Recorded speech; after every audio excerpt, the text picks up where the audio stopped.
ஞானேஸ்வரியில் அத்தியாயம் 14 ஸ்லோகம் 3. Again, the highest knowledge, பரபிரம்மம் என்று அழைக்கப்படுகின்ற உயரிய தத்துவத்தை 14வது அத்தியாயத்திலையும் மறுபடியும் ஸ்டார்ட் பண்ண. ஸோ 13வது அத்தியாயத்திலேயே சேத்திரஞன்னு சொல்லிட்டு ரொம்ப டீட்டெயிலாக எக்ஸ்பிளைன் பண்ணி முடிச்சாச்சு. இருந்தாலும் கேட்கணுன்ற ஆர்வம் அர்ஜுனனுக்கு குறையலை, சொல்லணுன்ற ஆர்வம் கிருஷ்ணனுக்கு குறையலை. அதன் விளைவு நமக்கு சாப்பாடை போட்டுக்கிட்டே இருக்காங்க, பந்தியாக சாப்பிட வேண்டியதான். ஸோ மறுபடியும் இந்த ஹையர் நாலேஜை ரொம்ப எலாபரேட்டாக எக்ஸ்பிளைன் பண்ணுறேன்டா அப்படின்னு சொல்லிட்டு கண்ணன் ஆரம்பிச்சிட்டாரு. ஸோ அனைத்துமாக இருக்கின்றவன் நான் அப்படின்னுட்டும், நான் ஒருவனே இருந்தேன் இருக்கின்றேன் அப்படின்னுட்டும், ஆனால் நானே இப்படி உலகமாக விரிந்தேன் அப்படிங்கிற அந்த கதையை இப்போ உனக்கு இன்னும் நல்லா அழகாக சொல்ல போகிறேன் அப்படின்னு ஆரம்பிக்கிறது தான் இந்த ஸ்லோகம்.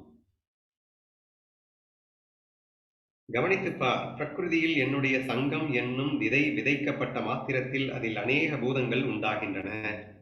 இப்போ இந்த மாதிரி வேர்ட்ஸில் கன்ஃபியூஸ் ஆகக்கூடாதுன்னு எனக்கு தெரிஞ்ச ஓரளவு ஈஸியாக புரியுற மாதிரி சொல்லிட்டு இருக்கேன். இருந்தாலும் அந்த வேர்ட்ஸை தயவு செய்து உங்கள் மனசுக்குள்ளே நல்லா பதிச்சுக்கோங்க. ஸோ தட் நான் பிரகிருதின்னு சொன்னால் என்னமோ பேசுகிறேன் அப்படின்னு உங்களுக்கு தோணாது. பிரகிருத்தின்னு சொல்லிட்டாலே ஒரு கற்பனை அப்படின்னு ஃபீல் பண்ணுங்க. நீங்கள் இமேஜினேட்டிவ் வேர்ல்டில் இருந்திருக்கீங்கல்ல, அப்போ நீங்கள் தனியாக தான் இருக்கீங்க. ஆனால் ஒரு கற்பனை உலகத்துக்கு போனதுக்கப்புறம் அங்கே ஒரு பிரம்மாண்ட உலகமே வந்தது, ஆயிரம் மக்கள் வந்தாங்க, அவங்களோட நீங்கள் ஜாலியாக ஆடி பாடிட்டு இருந்தீங்கல்ல. அப்போது அந்த கல்பனைக்கு பிரகிருதின்னு பேர், சரியா? So whenever I use the word called பிரகிருதி அப்படின்னா உங்களுக்கு ஜென்ரலாக என்ன சொல்லுவாங்கன்னா மாயா அப்படின்னு சொல்லுவாங்க. மாயான்னா என்ன? உண்மை இல்லாதது ஆனால் உண்மை போல் தோன்றும். பெஸ்ட் எக்ஸாம்பிள் கற்பனை. நீங்கள் கற்பனை பண்ணிட்டீங்க அப்படின்னா அப்படியே நிஜமாவே அனுபவமா, ஏன்னா எல்லாம் நீங்கள் கற்பனை பண்ண ரியலிஸ்டிக்காக நீங்கள் எக்ஸ்பீரியன்ஸே ஆயிடுவீங்க. ஆனால் உண்மையிலே ஏதாவது இருக்கா? இல்லை, உண்மையிலே எதுவுமே இல்லை. பட் ஆனால் நம்ம என்னமோ நிஜமாவே நடக்கிற மாதிரி ஃபீல் பண்ணி அனுபவிக்கக்கூடிய அளவுக்கு கற்பனை திறன் உள்ளவர்கள் நிஜமாவே எக்ஸ்பீரியன்ஸ் ஆகிடுவாங்கன்னு கூட சொல்லலாம், சரியா? So therefore this is what we call as மாயா. பிரகிருத்தின்னு சொல்லும்போது நீங்கள் மாயான்னு புரிஞ்சுக்க ட்ரை பண்ணுங்க. இன்னும் பெஸ்ட்டு உங்கள் கற்பனையான்னு புரிஞ்சுக்கிட்டீங்கன்னா ரொம்ப ரொம்ப ஈஸியாக அண்டர்ஸ்டாண்ட் ஆகிடும். ஓகேவா? சரி, இப்போ மறுபடியும் போகிறேன். பிரகிருதியில் என்னுடைய சங்கம் என்னும் விதை விதைக்கப்பட்ட மாத்திரத்தில் அதில் அநேக பூதங்கள் உண்டாகின்றன. என்னுடைய சங்கம் எனும் விதை விதைக்கப்பட்ட மாத்திரத்தில் அப்படின்னா ஒண்ணுமே இல்லை. இப்போ கற்பனையை நான் ஸ்டார்ட் பண்றேன். கற்பனையை ஸ்டார்ட் பண்றதுக்கு நான் தானே விதைக்கணும். அப்போ இப்ப நான் யாரு அப்படின்னு சொன்னா, இந்த கற்பனை உலகத்தை உருவாக்க போறவன் வச்சுக்கோங்க, நான் தான் கடவுள் அப்படின்னு வச்சுக்கோங்களேன். அப்போ இப்ப நான் என்ன பண்றேன்னா ஒரு கற்பனையை ஸ்டார்ட் பண்றேன்.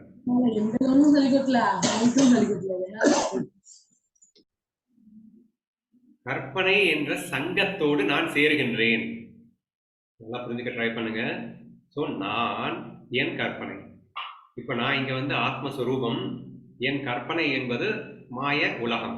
இப்போ நான் என் கற்பனையோடு தொடர்பு கொண்ட மாத்திரத்தில், ஒரு சங்கத்தில் விதை விதைத்தவுடன் இப்போ என்ன ஆகுது? அநேக பூதங்கள் தென்படுகின்றன. ஸோ சிம்பிள் தானே. கண்ணை மூடிட்டு ஒரு பையன் கிளாஸ் ரூம்ல உட்காந்துக்கிட்டு கற்பனையை ஸ்டார்ட் பண்ண அடுத்த செகண்ட் என்ன ஆகுது அப்படின்னா அநேக பூதங்கள் உருவாகின்றன. அவன் அமெரிக்காவே போயிடுவான். எல்லாமே அவனுக்கு தெரியும். எக்கச்சக்கமான ரூபங்கள், புல்ல இருந்து ஆரம்பிச்சு இப்ப ரியல் வேர்ல்ட்ல என்னென்ன இருக்கோ எல்லாமே அவன் கற்பனை வேர்ல்ட்ல இருக்கும், இல்லையா? அப்போ இப்படித்தான் ஒருவனாய் இருந்த நான் அநேகனாய் எப்படி ஆனேன், இதுதானே இப்ப சொல்ல போறோம் அப்படின்னும். இது ரொம்ப ஈஸியா புரிஞ்சுக்கணும்னா, நீ ஒருத்தன் தான், ஆனா கற்பனைக்குள்ள போனதுக்கு அப்புறம் எப்படி நீயே இந்த உலகமாக விரிகிறாய். அப்ப இந்த கற்பனைக்குள்ள பாத்தீங்கன்னா 2 பேர் பேசிப்பாங்க, இல்ல 10 பேர் பேசிப்பாங்க. இந்த 10 பேரும் யாரு? அந்த டைலாக்ஸ் எல்லாம் யாருடையது? யாரோட பேசிட்டு இருக்காங்க? இப்படி எல்லாம் யோசிச்சீங்க அப்படின்னா அந்த ஒன்றுதான் பலவாய் மாறி, ஒன்றே பலவாய் மாறி அதுவே அதுவோடு பேசிக்கொண்டிருக்கிறது, அதுவோடு விளையாடி கொண்டிருக்கிறது அப்படின்னு ரொம்ப ஈஸியா புரியுது, இல்லையா? So this is the way we can very easily understand this higher knowledge அப்படின்னு நினைக்கிறேன். ஸோ அநேக பூதங்கள் உண்டாகின்றன. இக்காரணத்தை கொண்டு அது சேத்திரம் என்று சொல்லப்படுகிறது. சேத்திரம் அப்படின்னா நம்ம ஏற்கனவே சேத்திரங்கிற பார்த்தாச்சு. 36 தத்துவங்கள் கொண்டது அப்படின்னு சொல்லிட்டு, இந்த பஞ்சபூதங்கள், அந்த கரணங்கள், அது இதுன்னு சொல்லிட்டு மிக்ஸ் பண்ணி, ஏன்னா இவையெல்லாம் சேர்ந்தாதான் இந்த உலகத்தை உருவாக்க முடியும், இல்லையா? அப்போ அந்த விஷயத்துக்கு அந்த உன் கற்பனையில கிரியேட்டிங் தி வேர்ல்ட். அப்போ உன் கற்பனையில உருவாக்கப்பட்ட அந்த பஞ்சபூதமும் சரி, பஞ்ச விஷயங்களும் சரி, கந்த கரணங்களும் சரி, இது எல்லாமே இருந்தாதான் நம்ம வந்து உருவாக்கவே முடியும் இல்லையா? அப்போ இதெல்லாம் பேஸ் சரியா? கற்பனைக்கு இதெல்லாம் தேவைப்படுது அப்படிங்கிற மாதிரி வருது. அப்ப சேத்திரம், சேத்திரம்னா என்ன? ஒரு பூமி. விதைய விதைக்கணும் அப்படின்னா பேஸ் வேணும். அதுலதான் நம்ம விதை விதைக்க முடியும். அதனால ஒரு நாடகத்தை நடத்தணும் அப்படின்னா, நான் ஒரு கற்பனை உலகத்தை உருவாக்கணும் அப்படின்னா அதுக்கு பேஸ் வேணும்ல. அதுதான் இந்த பஞ்சபூதங்கள், பஞ்சகரணங்கள், விஷயங்கள் இது எல்லாமே. ஸோ இதெல்லாம் சேத்திரம் என்று அழைக்கப்படும் அப்படின்னு புரிஞ்சுக்கோங்க. ஸோ வேர்ட்ஸ் வந்து கன்ஃபியூஸ் ஆக வேணாம். இப்படி புரிஞ்சுக்கிட்டீங்கன்னா உங்களுக்கு எதுவுமே ஆகாது. காரணத்தை கொண்டு அது சேத்திரம் என்று சொல்லப்படுகிறது. எது சேத்திரம் என்று சொல்லப்படுகிறது? பிரகிருதி சேத்திரம் என்று சொல்லப்படுகிறது. கற்பனை சேத்திரம் என்று சொல்லப்படுகிறது. மாயா சேத்திரம் என்று சொல்லப்படுகிறது. புரிஞ்சுச்சா? நெக்ஸ்ட், மகத் முதலான சர்வ ஜகத்தும் அது விஸ்ராந்தி ஸ்தானமாய் இருப்பதாலும் எண்ணற்ற விகாரங்கள் அனைத்தை காட்டிலும் பெரிதாக இருந்து கொண்டு அவ்விகாரங்களை அதுவே செய்து வைப்பதாலும் அது மகத் பிரம்மம் என்று வேறொரு பெயர் அடைந்திருக்கிறது. சரி, இப்போ மகத் முதலான சர்வ ஜகத்துக்கும் விஸ்ராந்தி ஸ்தானமாக அது இருப்பதாலும், சர்வ ஜகத்துக்கும் எது விஸ்ராந்தி ஸ்தானமாக இருக்கிறது? இப்போ என் கற்பனைக்கு, ஒட்டுமொத்த என் கற்பனைக்கும் அஸ்திவாரம் நான் யாருன்னா நான் தான். கற்பனை செய்பவனான நான் தான் அப்படின்னு வருது. இது சேத்திரங்கன்னு வந்துடும். பட் இங்கே வந்து எண்ணற்ற விகாரங்கள் அனைத்தை காட்டிலும் பெரிதாக இருந்து கொண்டு விகாரங்களை அதுவே செய்து வைப்பதால். இப்போ மாயையை பற்றி தான் எக்ஸ்பிளைன் பண்ணிட்டு இருக்காரு. ஸோ கற்பனைக்கு சேத்திரம்னு ஒரு பெயர் சொன்னோம். அதே கற்பனைக்கு இன்னொரு பெயர் மகத் பிரம்மம் அப்படின்னு கொடுத்துருக்காங்க. ஸோ பிரம்மம் அப்படின்னா அது சுத்தமாக மாயையின் கலப்பின்றி, கற்பனையின் கலப்பின்றி இருக்கக்கூடியதுக்கு பிரம்மம்னு பேரு, ஆத்மானு பேரு, இறைவன் பேரு, கடவுள்னு பேரு. சரியா? நிறைய பேர்கள்லாம் இருக்கு, போட்டு கன்ஃபியூஸ் பண்ணிக்க வேணாம். மகத் பிரம்மம் அப்படின்னு எக்ஸ்ட்ரா ஒரு பேர். இந்த மகத் பிரம்மம் அப்படின்னா எது அப்படின்னா கற்பனையின் உருவாக்கத்தால் கலக்கப்பட்ட அந்த கலவையோடு கூடியதற்கு மகத் பிரம்மம் அப்படின்னு பேர், அல்லது கற்பனைக்கு மகத் பிரம்மம்னு பேரு அப்படின்னு சிம்பிளா புரிஞ்சுக்கோங்க. அதுக்கு என்ன காரணம் மகத் பிரம்மம் பேர் வந்ததுன்னா, மகத் முதலான சர்வ ஜகத்துக்கும் விஸ்ராந்தி ஸ்தானமாக. என் கற்பனை எதுக்காக பண்ணேன்? ஜஸ்ட் ஒரு ஜாய்க்காக தானே பண்ணேன். அப்போ அந்த விஸ்ராந்திக்காக தான் நான் வந்து கற்பனையை ஸ்டார்ட் பண்ணேன். ஆனா அதுக்குள்ள என்னென்னலாம் இருக்கும்? எல்லா விகாரங்களும் இருக்கும். வேற லெவல்ல வந்து விகாரங்கள் அப்படின்னா என்ன சொல்றது, டிஃபரன்சஸ், ஏற்றத்தாழ்வுகள், உயர்வு தாழ்வுகள், விகாரங்கள் அப்படிங்கிறத ஈஸியா புரிஞ்சுக்கோங்க. லைக்ஸ் டிஸ்லைக்ஸ் ஈஸியா வரக்கூடிய அளவுக்கு ஏற்றத்தாழ்வுகளை வந்து விகாரங்கள்னு எடுத்துக்கோங்க. விகாரங்கள் அனைத்தை காட்டிலும் பெரிதாக இருந்து கொண்டு, எல்லா விகாரத்துக்கும் பெருசான விகாரமாக இருந்து கொண்டு விகாரங்களை அதுவே செய்து வைப்பதாலும் அது மகத் பிரம்மம். கற்பனை தான் விகாரத்துக்கு காரணம். சரியா? நான் காரணம் இல்லை. நான் வந்து நானா இருக்கேன், அவ்வளவுதான். கற்பனையை ஸ்டார்ட் பண்றதுன்னா அதுலதான் ஏற்றத்தாழ்வு விகாரங்கள்லாம் இருக்குமே தவிர எங்கிட்ட விகாரம் இருக்க சான்ஸே இல்லை அப்படிங்கிறதையும் சேர்த்து தெரிஞ்சுக்கோங்க. என்று வேறொரு பெயர் அடைந்திருக்கிறது. அவ்யக்தாவாதிகள் அதை அவ்யக்தம் என்று சொல்கிறார்கள். சாங்கியர்கள் கொள்கையில் அதுவே பிரகிருதி என்று சொல்லப்படுகிறது. அவ்யக்தாவாதிகள் அப்படின்னா இந்த உலகமே எதுவுமே இல்லை அப்படின்னு வாதாடுறவங்க எல்லாம் நிறைய பேர் இருக்காங்க. ஸோ எதுவுமே இல்லைன்னு வாதாடுறவங்க, அதாவது என்னுடைய கற்பனை தான் இந்த பூமின்னு சொல்லிட்டு நான் பேசிட்டு இருக்கேன். உங்களுடைய கற்பனை இருக்கிற வரைக்கும் தான் இந்த உலகம் தெரியும், உங்க கற்பனை இல்லைன்னா அந்த உலகமே தெரியாதுன்னு நான் பேசிட்டு இருக்கேன். பட் அவ்யக்தாவாதிகள் அப்படின்னு சொல்லி அதை எதுவுமே இல்லப்பா, இங்க எதுவுமே இல்லை அப்படின்னு நத்திங்னஸை பத்தி பேசுவாங்க. நத்திங்னஸ்னா இங்க ஒண்ணுமே இல்லை, அதாவது உண்மை இது உன் கற்பனையில் இருப்பது போல் தெரிகிறது, உண்மையில் இல்லைன்னு நம்ம சொல்றோம். உன் கற்பனையால் இருப்பது போல் தெரிகிறது அப்படின்னு சொல்றோம். ஆனா அவங்க என்ன சொல்லுவாங்கன்னா கற்பனையை கூட ஒத்துக்கிறது இல்லை, இல்லவே இல்லை, இல்லவே இல்லை என்று சொல்வார்கள். அவ்யக்தாவாதிகள் இவைகளே அவ்யக்தம், அவ்யக்தம்னா ஒண்ணுமே இல்லை என்று சொல்கிறார்களாம். சாங்கியர்கள் கொள்கையிலே அதுவே பிரகிருதி என்று சொல்லப்படுகிறது. சாங்கிய யோகம் அப்படின்னு கபில மகரிஷி எழுதின ஒரு சாஸ்திரம். எல்லாமே ஞான சாஸ்திரம் தான். ஸோ அதுல வந்து இந்த கற்பனைக்கு பேர் என்னன்னா பிரகிருதி என்று சொல்லப்படுகிறது அப்படின்னு ரொம்ப டீட்டெயிலாக நமக்கு எக்ஸ்பிளைன் பண்றாங்க. வேதாந்தத்தில் அதுவே மாயை என்று சொல்லப்படுகிறது. நான் சொன்னேன் இல்லையா, மாயைலாம் நேம் வரும். ஸோ நீங்க புரிஞ்சுக்கோங்க, பிரகிருத்தின்னு சொன்னாலே கற்பனை மாய அப்படின்னு புரிஞ்சுக்கோங்க அப்படின்னு. ஸோ வேதத்துல என்ன சொல்லியிருக்கு? மாயான்னு சொல்லியிருக்கு. பிரஞர்களுக்குள் சிறந்தவனான ஹே அர்ஜுனா, பிரஞர்களுக்குள் சிறந்தவனான அர்ஜுனா, அதை பற்றி இன்னும் விவரித்து பேசுவதில் பிரயோஜனம் என்ன? அந்த மாயை என்பது அஞ்ஞானமே. தன்னுடைய ஆத்மஸ்வரூபத்தை தான் அறியாமல் இருப்பதே அஞ்ஞானம் ஆகும். மாயை என்பதே அஞ்ஞானமே. எப்படி புரிஞ்சுக்கலாம்? இப்போ நான் கற்பனை பண்றேன். என் கற்பனையில ஒரு பெரிய உலகம் உருவாச்சு. ஆனா அந்த கற்பனையை ஏன் அஜ்ஞானம்னு சொல்றீங்க?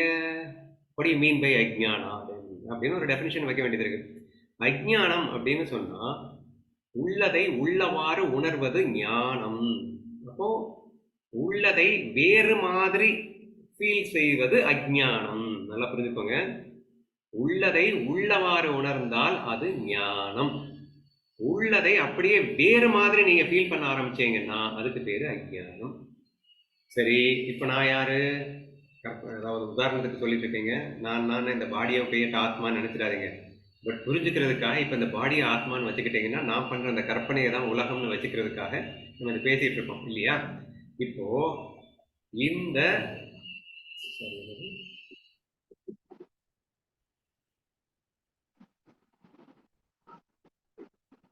ஞானம். ஸோ இப்போ நான் யாரு? உள்ளதை உள்ளவாறு உணரணும்னா என்ன செய்யணும்?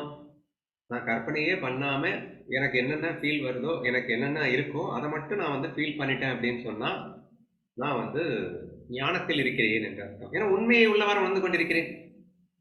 உண்மை ஒருவாறு இருக்க, ஆனால் நான் எனது கற்பனையில் வேறொன்றை உணர்கின்றேனா இல்லையா? அப்போ இதற்கு அஜ்ஞானமே காரணம். அப்போ ஒட்டுமொத்த கற்பனைக்கு அஜ்ஞானம்னு பேரு. ஏன் அஜ்ஞானம்னு பேரு? என்ன இப்படி சொல்லிட்டீங்க அப்படின்னா, உண்மை ஒருவாறு இருக்க, ஆனால் அதையே வேறு மாதிரி நாம அனுபவிக்கிறோம். ஆத்மஸ்வரூபம் அது கல்பனையில் ஜெகத்தாக மாறி, கிருஷ்ணாபிலேருந்து சொல்லணும்னா அனைத்தும் கண்ணன். கண்ணன்கிறது ஆத்மா. ஆனா கண்ணனே இந்த உலகமாக விரிந்தான் அப்படின்னு சொல்லுவாங்க. எல்லாமே கண்ணன். அப்போ இங்க ஏற்படக்கூடிய எல்லா அனுபவமுமே கண்ணன் தான் அனுபவிக்கிறான். ஆனா பொய்யான உலகத்தை அனுபவிக்கிறான் இல்லையா? உண்மையா அனுபவிக்கிறதுன்னா ரியல் சுரூபத்தை அனுபவிக்கணும். ரியல் சுரூபம்னா கற்பனையின் களப்பற்று இருக்கின்ற இந்த சுரூபத்தை நான் அனுபவித்தால் அது ஞானம். ஆனால் கற்பனையின் களப்போடு அனுபவிக்கப்படுற ஒரு விஷயமாக இருந்தால் அது அஜ்ஞானம். அப்ப கற்பனையை கலக்க மாயினாலே அஜ்ஞானமே, பிரகிருதினாலே அது அஜ்ஞானமே அப்படின்னு புரிஞ்சுக்கணும். உடனே ஐயோ என்னது அஜ்ஞானம்ன்றீங்க, அப்ப பிரம்மத்துக்கே அஜ்ஞானமா அப்படின்னு டவுட் வந்துடும். ஏன்னா கடவுளின் கற்பனை தான் உலகம்னு சொன்னோம்னா கற்பனையை நீங்க அஜ்ஞானம்னு சொல்லிட்டீங்கன்னா அப்ப கடவுளுக்கே அஜ்ஞானமா அப்படின்னு ஒரு டவுட் வரும். கடவுளுக்கு அஜ்ஞானம் அப்படிங்கிறது முதல்ல இந்த ஜெகத் உண்மையா பொய்யா? கற்பனையில் அந்த உலகம் உண்மையா பொய்யா? பொய். கற்பனையில் வந்த உலகம் பொய் என்றால் பொய்யான உலகத்தை உருவாக்கிய கற்பனை உண்மையா பொய்யா? பொய். கற்பனையும் பொய்யே, கற்பனையால் உருவாக்கப்பட்ட உலகமும் பொய்யே. அதனால் பிரம்மஸ்வரூபத்தில் அஜ்ஞானமும் பொய்யாக இருக்கின்றது. பேருக்கு புரியுதுன்னு தெரியல, ரொம்ப டீட்டெயிலா போயிட்டு இருக்கேன். Please try to understand. பிரம்மஸ்வரூபத்தில் அஜ்ஞானம் இருக்கிறதா அப்படின்ற ஒரு டவுட்ல நம்ம அடிக்கடி டிஸ்கஸ் பண்ணியிருக்கோம் சரியா? பிரம்மஸ்வரூபத்தில் அஜ்ஞானம் இல்லாமல் பிரம்மம் எப்படி உலகமாக தெரிய முடியும்? ஏனால் பிரம்மத்தை பிரம்மமாகவே அனுபவித்துக் கொண்டிருந்தால் ஞானம். ஆனால் அதையே ஒன்றே பலவாக எங்கன்னா சிங்குலர் அங்கே அத்வைதமாக இருக்கின்றது தான் ஞானம். எப்போ டுவாலிட்டிக்கு வந்துருச்சோ, எப்போ ஒன்று இந்த சிவம் சக்தியா பிரிஞ்சிருச்சோ அப்பவே அஜ்ஞானத்திற்குள் பிரவேசித்து விட்டது என்றாகி விடுகிறது சரியா? ஏன்னா உள்ளதை உள்ளவாறு அனுபவிக்காம வேற மாதிரி நான் அனுபவிக்கிற மாதிரி ஆயிடுது இல்ல, அப்ப அஜ்ஞானம் தானே அது. சரி, அப்ப பிரம்மத்துக்கு அஜ்ஞானம் வந்துருச்சு நான் சொல்றேங்க அப்படின்னா எனது கற்பனையால் உருவாக்கப்பட்ட ஜெகத்தும் பொய், எனது கற்பனையும் பொய். ஆதலால் என்னில் பொய்யாக அஜ்ஞானம் இருக்கிறது. இப்ப என்கிட்ட உண்மையாக இருக்கு. அப்ப நான் கற்பனை பண்றேங்கிறது எனக்கு தெரியுது. உண்மையானவன் நான் எனக்கு தெரியுது. பொய்யாக எனது கல்பனையை நான் உருவாக்குகின்றேன். பொய்யாக எனது அஞ்ஞானத்தினால் நான் என்னையே பலவாக மாற்றி அனுபவிக்கின்றேன் அப்படின்னு புரிஞ்சுக்கிட்டீங்கன்னா ஐ திங்க் உங்களுக்கு கன்ஃபியூஷன் ஆகாதுன்னு நினைக்கிறேன். டவுட்ஸ் இருந்தால் தாராளமா கேளுங்க. ஓகேவா? ஸோ இங்க என்ன சொல்லியிருக்கிறாரு, இந்த மாயை என்பது அஜ்ஞானமே. ஏன்னா பல இடங்கள்ல ஞானேஸ்வரியில வந்திருக்கு. அஜ்ஞானத்தால் ஐ திங்க் 14th அத்தியாயம் கரெக்டாக ஞாபகம் இல்லை, பிரம்மம் உலகமாக விரிந்ததற்கு அஜ்ஞானமே காரணம்னு ரொம்ப ஸ்ட்ராங்கா அடிக்கிற இடம் ஞானேஸ்வரியில. ஐ திங்க் 14th அத்தியாயம் நினைக்கிறேன். கரெக்டா இந்த அத்தியாயத்துல தான் வரும், பின்னாடி வரும்னு நினைக்கிறேன், மறந்துருச்சு. இப்ப இந்த இடத்துலயே வந்து தெளிவா கோட் பண்ணியிருக்காரு, இந்த மாயை என்பது அஜ்ஞானமே, அஜ்ஞானத்தின் காரியமே, அஜ்ஞானமே அப்படின்னு ஸ்ட்ராங்கா அடிக்கிறாரு. அப்ப இதை எப்படி புரிஞ்சுக்கிறது அப்படின்றதுக்காக தான் நான் இவ்வளவு நேரம் எக்ஸ்பிளைன் பண்ணேன். தன்னுடைய ஆத்மஸ்வரூபத்தை தான் அறியாமல் இருப்பதே அஜ்ஞானமாகும். அடுத்தது, அப்ப தன்னுடைய ஆத்மஸ்வரூபத்தை மறந்து போயிருப்பது அஜ்ஞானமாகும். ரெண்டு அஜ்ஞானம் இருக்குங்க. ஞானிக்கும் அஜ்ஞானம் இருக்கு, அஜ்ஞானிக்கும் அஜ்ஞானம் இருக்கு. அது என்னையா ஞானிக்கும் அஜ்ஞானம் கன்ஃபியூஸ் பண்றேன் அப்படின்னா, இப்போ எனது கல்பனை தான் உலகம் என்று நான் முழுமையாக புரிந்து கொண்டு என்னை நான் பிரம்மமாக, அதாவது உலகமாக அனுபவித்துக் கொண்டிருக்கிறேன் ஃபீலிங்ல இருந்தேன்னா என்னிடம் அஜ்ஞானம் பொய்யா இருக்குன்னு அர்த்தம். ஆனா என்னையே நான் மறந்துட்டு என்னுடைய கல்பனையை உண்மை நம்பினேன்னா அது வந்து அதுதான் ஒரு டேஞ்சரஸான அஜ்ஞானம்னு அர்த்தம். அப்போ நான் இருக்கிறேன், எனது கல்பனை பொய்யாக எனது கல்பனையில் இருக்கிறேன்னு சொல்லிட்டு இந்த உலகத்துல இருந்தேன்னா, இந்த உலகம் முழுக்க எனது கல்பனை அப்படின்ற ஒரு ஆழமான புரிதலோடு நான் இங்க வாழ்ந்து கொண்டிருந்தேன்னா அப்போ அது வந்து பிரம்மத்திடம் அஜ்ஞானம் இருக்கிறதுன்னு சொல்ல முடியாது. பிரம்மத்திடம் அஜ்ஞானம் பொய்யாதான் இருக்கு, அதனால அது அஜ்ஞானின்னு இங்க சொல்ல தேவையில்லை. ஆனா பிரம்மஸ்வரூபத்தையே மறந்துவிட்டு கல்பனையை உண்மை என்று நினைக்கும் போது இப்போ வந்து அது அஜ்ஞானம் என்று ஒரு பெயரிட்டு அழைக்கப்பட வேண்டி இருக்கிறது அப்படின்னு சேர்ந்து புரிஞ்சுக்கணும். இப்ப இங்க என்ன சொல்லியிருக்குன்னா, ஆத்மஸ்வரூபத்தை தான் அறியாமல் இருப்பதே அஜ்ஞானம் ஆகும். இங்க ஃபர்ஸ்ட் வந்து ஆத்மஸ்வரூபத்தை அனுபவிக்காமல் உலகத்தை அனுபவிப்பது பிரகிருதி அப்படின்னு சொன்னாரு, மாயை. அஜ்ஞானத்தின் காரியமாக உலகமாக உருவானது இது பிரம்மம். அடுத்து ஆத்மஸ்வரூபத்தை மறந்து விட்டால், அல்லது என்ன சொல்லியிருக்கு, அறியாமல் இருப்பதை, ஆத்மஸ்வரூபத்தை அறியாமல் போய்விடுவது அஞ்ஞானம் ஆகும். அந்த அஞ்ஞானம் அல்லது மாயையின் விஷயத்தில் மற்றும் ஒரு விந்தை அல்லவா இருக்கிறது. தீபத்தை கையில் எடுத்துக்கொண்டு இருட்டு எங்கே இருக்கிறது என்று தேடி பார்த்தால் அது காணாமல் போவது போல அந்த மாயையை விசாரித்து பார்க்கும் போது அது இருக்கிற இடம் தெரியாமல் மறைந்து போகிறது. அப்போ ஆத்மஸ்வரூபத்தை மறைச்சிட்டு உலகம் உண்மைன்னு நம்பிட்டு இருக்கிறது அஜ்ஞானம்னு சொல்லப்படுகிறது. ஆனா இன்னொரு பெரிய பியூட்டி என்னன்னா, தீபத்தை கையில் எடுத்துக்கொண்டு அப்படின்னா ஞானத்தோடு நீ தேடி பார்த்த அப்படின்னா அங்க ஒண்ணுமே இருக்காது.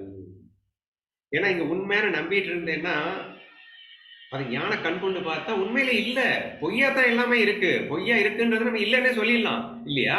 இப்போ பொய்யாக உள்ள என் கற்பனை உலகத்தை உண்மை என்று நினைத்துக் கொண்டிருக்கிறவரை அஜ்ஞானம், ஞானம் என்ற விளக்கோடு எடுத்து அப்படி பார்த்த அப்படின்னா அங்க உண்மையா ஒண்ணுமே இருக்காது. அங்க வெறும் உண்மை இருக்காது, அவ்வளவுதான். பொய்யாக எல்லாம் தென்பட்டு கொடுக்கிறது அப்படிங்கறத வந்து இருக்குன்னு எப்படி சொல்ல முடியும்? அப்ப இல்லவே இல்லை. தேடி பார்த்தா, ஞான கண் கொண்டு தேடி பார்த்தா நீ பாக்குற அந்த உலகத்தை உண்மை நம்பிட்டு இருந்த அந்த உலகம் கிடைக்காதுரா அப்படின்னு அழகா சொல்லியிருக்காங்க. சரியா? சரி, இன்னைக்கு நான் பாட்டுல ஒரு விஷயத்த நான் வந்து கேட்டது, அதையும் சேர்ந்து நான் பகிர்ந்து கொள்ளுகிறேன். எனக்கு ரொம்ப டச்சிங்கா இருந்தது ஒரு விஷயம். இந்த உலகத்தை உண்மை என்று நம்பிக்கொண்டிருப்பவனுக்கு ஞானத்தால் தீர்வு கிடைக்கவே கிடைக்காது. நல்லா புரிஞ்சுக்கோங்க. இந்த உலகை உண்மை என்று நீங்கள் நம்பிக்கொண்டிருக்கிற வரைக்கும் உங்கள் பிரச்சனைகளுக்கு ஞானம் தீர்வாக முடியாது. அப்புறம் வேற என்ன தீர்வா இருக்க முடியும்? கிரியை தீர்வாகும் அப்படின்னு சொன்னாங்க. கிரியைனா செயல் தான் தீர்வாக இருக்க முடியும். எக்ஸாம்பிள் சொல்றேன், ஈஸியா புரியும்.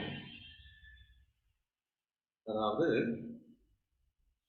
ஒரு கயிறு இருக்கு, அந்த கயிறுல பாம்பு இருக்கு அப்படின்னு நீங்க பாம்பு உண்மை என்று நம்பிக்கொண்டிருக்கின்ற வரை, கயிறுங்கிறது பிரம்மஸ்வரூபம். பிரம்மஸ்வரூபம் இப்ப பாம்பா வந்து உட்கார்ந்துருக்கு, சரியா? ஆனா அந்த பாம்பை உண்மையான நம்பிட்டேன்னு வச்சுக்கோங்க, ரொம்ப எல்லாம் போவேணாம், ஜஸ்ட் கயிறு பாம்பு, ஓகேவா? கயிறை பாம்புன்னு பார்த்தீங்க. இப்ப பாம்பை உண்மையான நம்பிட்டு இருக்கிற வரைக்கும் அதற்கு தீர்வு எப்ப கிடைக்கும் அப்படின்னா, பாம்பை அடிச்சு கொண்டா மட்டும்தான் கிடைக்கும். பாம்பு அடிச்சு கொள்ளாத வரைக்கும் தீர்வு கிடைக்கவே கிடைக்காது அப்படிங்கிறது ஒரு அற்புதமான எனக்கு விஷயம் நான் வந்து லேர்ன் பண்ணது. அப்ப பாம்பை பொய்யேன்னு நீ வந்து எப்ப புரிஞ்சுக்கிறியோ அப்போதான் அதுக்கு தீர்வு. அது ஞானத்தால் தீர்வு. ஞானம்ங்கிறது என்னது? அதை பொய் என்று உணர்த்துவது. அதற்கு செயல் தேவையில்லை, கிரியை தேவையில்லை, அண்டர்ஸ்டாண்டிங் தேவை. அண்டர்ஸ்டாண்டிங் மூலியமா தீர்க்கணும். இது எப்போ? இந்த உலகம், இந்த பிரச்சனைகள், இது எல்லாமே பொய்ன்னு புரிஞ்சுக்கிட்டேன்னா தீர்வு உடனே இன்ஸ்டன்ட். அது ஞானத்தால கிடைக்கும். இதுக்கு கிரியையே செய்ய வேண்டாம். ஆனா அதை விட்டுட்டு இந்த உண்மையான நம்பிட்ட அப்படின்னா உன்னால ஞானத்தால தீர்வு கொடுக்க முடியாது. சரியா? இதை வந்து இன்னொரு எக்ஸாம்பிள் மூலியமா சொல்றேன், புரியுதான்னு பாருங்க. ஒரு கதை நிஜமாவே நடந்ததா என்னன்னு தெரியல. ஒருத்தர் வந்து டாக்டர் கிட்ட போறாரு. டாக்டர் என்னப்பா அப்படின்னாரு, என் வயிற்றுக்குள்ள ஒரு எலி ஓடிக்கிட்டே இருக்கு, எனக்கு பயங்கர தொந்தரவு பண்ணிக்கிட்டே இருக்கு, என்னால் தாங்க முடியல, வலி வேற கஷ்டமா இருக்கு, உடனே ஆப்ரேட் பண்ணி அந்த எலியை வெளியேடுங்க அப்படிங்கிறாங்க. அவங்க என்ன லூஸ் மாதிரி பேசிட்டு இருக்காங்க, எலியெல்லாம் ஒன்றும் ஓடாதுப்பா அப்படின்னு சொல்லி சும்மா அப்படி பார்த்துட்டு சில டாக்டர் அனுப்பிச்சிடுறாங்க. இவன் ரொம்ப வேகமாக சொல்றதுனால ஒரு சில டாக்டர் ஸ்கேன் எல்லாம் எடுத்து பார்த்துட்டு ஸ்கேன் ரிப்போர்ட் எல்லாம் காட்டி, இந்த டாக்டர்கள்லாம் ஞானிகள், சரியா? இந்த ஞானிகள் வந்து எக்ஸ்பிளைன் பண்றாங்க, அடே இங்கே பாருடா, ஒன்றுமே இல்லையடா, இல்லாத விஷயத்தை இருப்பதாக நினைத்து நீயா பிராந்தியில் இருக்கின்றாயே, இது உன் மனப்பிரமை அப்படின்னு சொல்லிட்டு ஸ்கேன் எல்லாம் காட்டி காட்டி காட்டி எக்ஸ்பிளைன் பண்றாங்க. அவங்க எல்லா டாக்டரையும் லூசு பசங்களா, நான் இங்க அனுபவிச்சு பேசிட்டு இருக்கேன், உள்ள எலி ஓடிட்டு இருக்குன்னு சொல்லிட்டு இருக்கேன், லூசு மாதிரி ஸ்கேனை காட்டுறீங்க, இதை காட்டுறீங்கன்னு சொல்லிட்டு இருக்கீங்க அப்படின்னு சொல்லிட்டு எல்லா டாக்டரும் திட்டிட்டு அடுத்தடுத்த டாக்டருக்காக ஓடுறான். எல்லா டாக்டருக்குமே வந்து இதையே சொல்ல இவன் வெக்ஸ் ஆயிட்டு டாக்டருங்களை லூசுன்னு நினைச்சானே தவிர தனக்கு எலி ஓடலைங்கிறத அவனால அண்டர்ஸ்டாண்ட் பண்ணி, ஏன்னா சத்தியம் இல்லை, நாங்க உள்ள எலி ஓடிட்டு இருக்கோம்னு சத்தியம் நம்பிட்டு இருக்கோம், இவன் வந்து லூசு மாதிரி ஞானத்தை கொடுத்து தீக்கிறான். ஏன்ப்பா இல்லாததானே இல்லைன்னு புரிஞ்சுக்க முடியும், இருக்கிறத எப்படி நான் இல்லைன்னு நினைச்சுக்க முடியும் அப்படின்னு நினைக்கிறான் அவன். இதை ஒரு டாக்டர் புரிஞ்சுக்கிறாரு. ஆஹா, அவன் கொஞ்சம் சைக்காலஜிஸ்ட் படிக்கிற டாக்டரா இருப்பான் போல. இங்க வாடா, எலி இருக்குடா. எவன் சொன்னான்? எந்த டாக்டருக்கு இருக்கு பைய சொன்னானுங்க? எலி நான் இருக்குன்ற இல்ல, வா அப்படின்னுட்டு அவன் பெருசா அறுத்துட்டா அவன் கஷ்டப்படுவானேன்னு லேப்ரோஸ்கோபி மாதிரி பண்ணி ஒரு குட்டியை ஆப்ரேஷன் பண்ணி ஒரு எலியை பிடிச்சி அடிச்சு கொன்று, அவன் வயிற்ற கிழிச்சு ஆப்ரேட் பண்ணி எலியை எடுத்தாச்சு. இந்த எலி தான் உனக்குள்ள பாடா இத்தனை நாள் படுத்திட்டு இருந்தது, இனிமே உனக்கு ஒரு டிஸ்டர்பன்ஸ் இல்லை அப்படின்னு சொன்னது நம்ம ஆளுக்கு கம்ப்ளீட்டா கியூர் ஆயிடுச்சு. புரியுதா? ஸோ த்ரூ ஆக்ஷன் மட்டும்தான் உங்களால சொல்யூஷன் கண்டுபிடிக்க முடியும். If you believe the world is truth, as long as if you believe the world is true, then you can have this solution only by action and not by the Gnana and not by the knowledge என்று புரிகிறதா? ஓகேவா? ஆனா உலகம் பொய், நீ உண்மையான நினைச்சிட்டு இருக்கிறதுனால ஒரு செயலை வச்சு நான் தீர்வை கொடுத்துடலாம் அப்படின்னு சொன்னேன். ஆனா மறுபடியும் இது நடக்காதுன்னு நிச்சயம். அந்த கதை எப்படி போகுது தெரியுமா? அடுத்து 3 மாசம் கழிச்சு மறுபடியும் அதே டாக்டர் கிட்ட ஓடுறான்.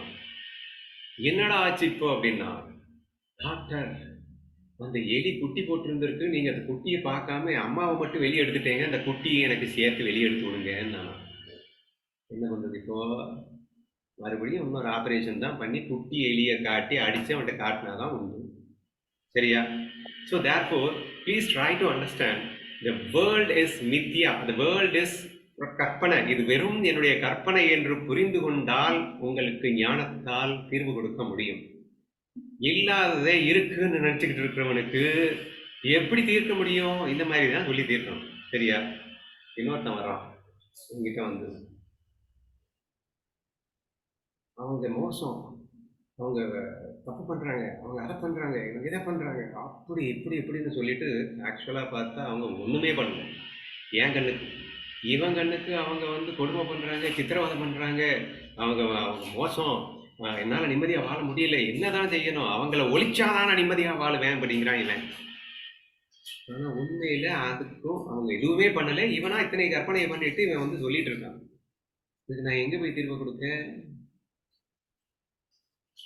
If I give the knowledge that நம்ம மனமாத்துள்ள மாதிரி நம்ம நாலேஜ் கொடுக்குறோம், அட லூசு பையிலே அங்கே ஒன்றும் இல்லடா, நீ ஏன் நினைச்சிட்டு இருக்கடா இருக்கிற மாதிரி, அங்கே உண்மையிலே இல்லடா, உன்னை யாரா அப்படி நினைக்க சொன்னது, அதே யாரையோ ஒருத்தரை கம்ப்ளைண்ட் பண்ணிட்டு இருக்காங்கல்ல, அதே அவங்களே இன்னொருத்தர் வந்து பார்த்து வா வா வான்னு சொல்லிட்டு போன்கிட்டு இருக்காங்கடா.